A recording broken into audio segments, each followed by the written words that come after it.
This just in, it's a final of the SEC in Columbia, Missouri, down 3, one last chance for Missouri. Bo Perbula's pass intercepted by Dijon Lee, and that would be it. Alabama wins 27-24.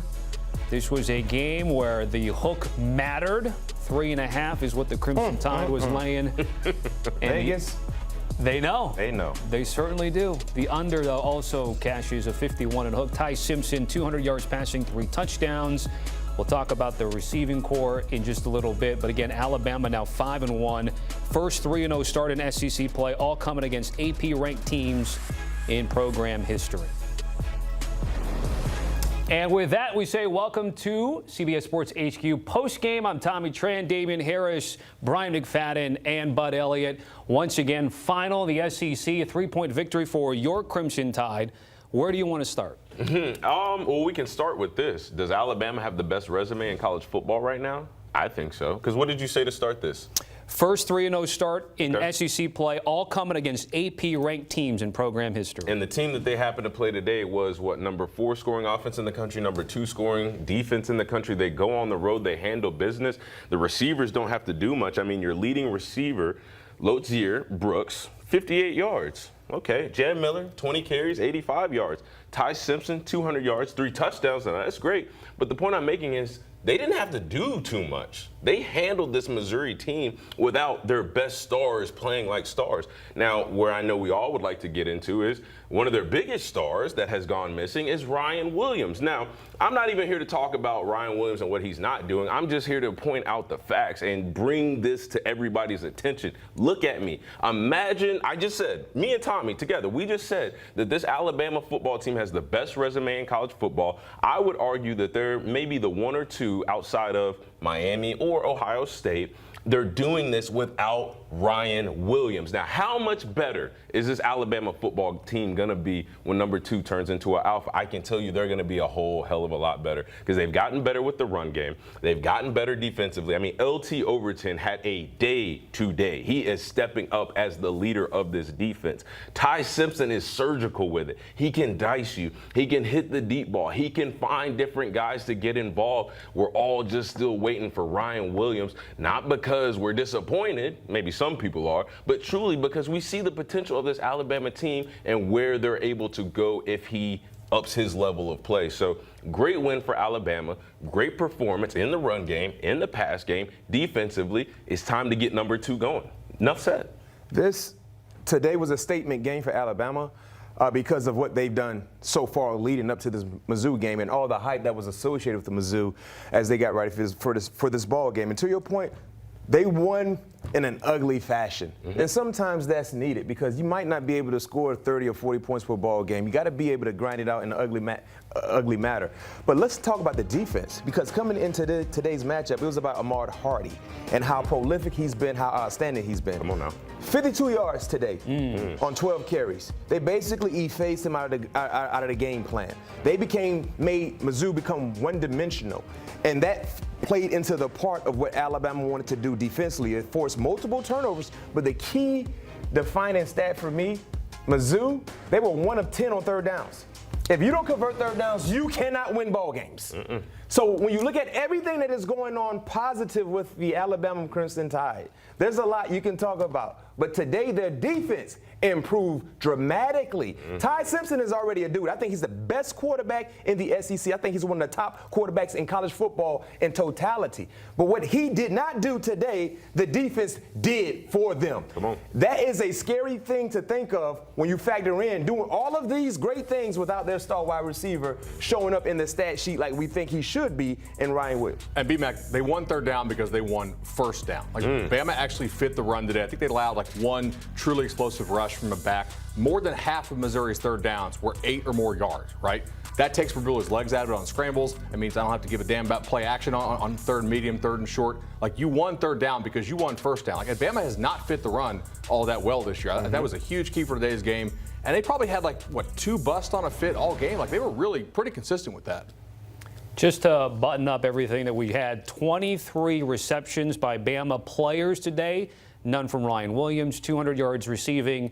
none from Ryan Williams. How about Kalen DeBoer, now 14-2 against ranked teams? And there's always this narrative about him being a big favorite, Bud, and maybe fading him in tips, specific scenarios. But under this scenario, you can back them to win the game. Yeah, they found a way to win. This is like they almost wanted to play Missouri's game plan. That it was like we're going to run the ball, especially after Ty got crunched, maybe like a midsection injury. He kind of was a little suspect there for a couple drives. Came back, finished out strong. That ball on third and long he threw was exceptional, and to convert the fourth down there as well. But finding different weapons to spread the ball around to. I thought Simpson was great in the pocket today, too. I mean, there's a lot of times Missouri had him dead to rights. I know they had 4 sacks for -25. If he didn't work some magic back there, that could have been like, 6 for -45. Like, he really was great with his pocket presence and pocket movement. Also in the red zone, too. Yeah. He was really, really good in the red zone. He didn't really do a lot in between the 20s, but when they got into scoring areas, he was precise with his passes, man. He's playing at a high level, man. This is going to be an entertaining year for Alabama. He's playing at a high level, and I want to go back to the original question at hand about Kalen DeBoer. Kalen DeBoer is coaching at a high level. And you know what Kalen DeBoer has done that we're not talking about, so I'm going to give him the flowers for? He's blocked out the noise, just like his predecessor did. He's looked in the mirror and taken ownership of, okay, well, maybe I can do something a little bit better here. Defensively, we haven't been able to stop people for the last year and a half. Well, we're going to get that fixed. We're going to get that fixed.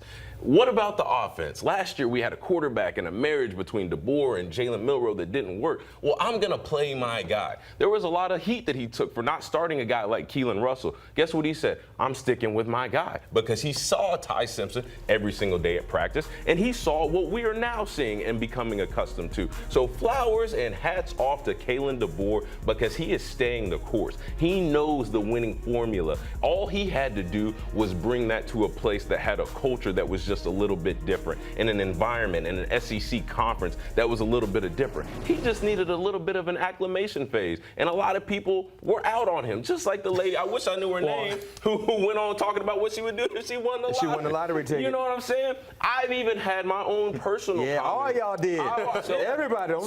So let me ask Bud and BMAC something that you guys were all there against Alabama in week 1 against Florida State in Tallahassee. And the conversations, to your point about Kalen DeBoer, can't coach, can't put discipline, the team doesn't execute it. What's changed since the games against Georgia, Vandy, and now Missouri, BMAC? I think the focus changed. I think the focus, they got healthier. Remember, Alabama, Florida State, they were missing some key contributors. The best defensive lineman was not in the lineup. Clearly, Jam Miller was not there. And that's the week 1 is the week of unknowns. You never know what you're going to see in college football in week 1. But that really brought them down to ground zero, where they kind of dialed back in, and everyone was kicking dirt on them. So they kind of looked themselves in the mirror and said, you know what, I need to be better as a coach, as a player, because you never question talent. You never question, do they have enough talent? Do they have the dudes? They have all of these said things. They just didn't put forth the display that we know they could. Now, quarterback is playing at a high level. The defense is playing much better. They're tackling better. You have skill guys doing what they're supposed to do, and the offensive linemen are mauling people. So when you look at all of this, along with the coaching that Kalen DeBoer and his staff is providing, it's not a surprise to see them do what they're doing, because during the summer, we all felt like they were a legit playoff caliber team and a team that could definitely compete for a championship. They're just showing all of us these things now outside of what they didn't show week 1. I mean, Bama was my national title pick, right? And week 1, they come out, their defense against the mobile quarterback looks exactly like it did last year against mobile quarterback, which was just organized, not fitting the run, angles were garbage, tackling was kind of suspect. And I thought Simpson in week 1, he wasn't going the wrong place with the ball. He was just a half count late. Florida State had like 5 or 6 PBUs in that game that if he's on time with it, he's probably got a couple nice completions out of some of those balls. I think he's settled down. They're probably more in tune with what to call for Simpson in a game. That was his first kind of true big road start. Obviously, they came out and torched Georgia in the first half there. So you look at that, and the defense just seems to be playing with a little bit more discipline. Like, they're not just so hair on fire to their detriment. Like, they're still playing hard, but they're not just seeing the first thing and going and getting caught on all these fakes so much anymore. You know what we used to say all the time, Tommy Tran?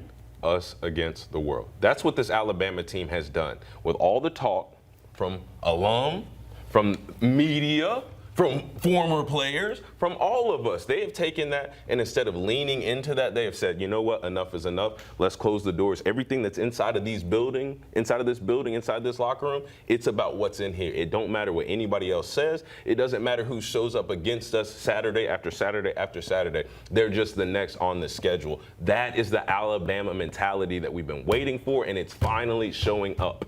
If you are a believer in Alabama, which it sounds like you guys are, plus 650, third shortest odds to win the national championship, roughly 7-1 coming into the weekend, so still a little bit of value in terms of the Crimson Tide. Again, if you believe, like Bud, that they could be your national championship winner. One final thought on Mizzou, Bud, just give me an encapsulation of the Tigers after this loss here. I think still a really good football team. Alabama made Bo be a passer, especially in bad down and distance. That's just really not his game. If you can make that team one-dimensional, you can beat them, and that's what Alabama did. I think they're still really good. I think they're still alive for the playoff, honestly. That's a good football team. Bama's just a little bit better today.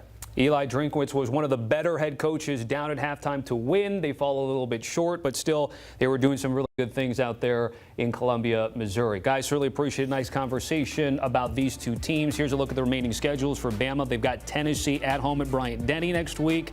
They've got LSU and Oklahoma, 3 out of the next 4. For Mizzou, they will be at Auburn next weekend.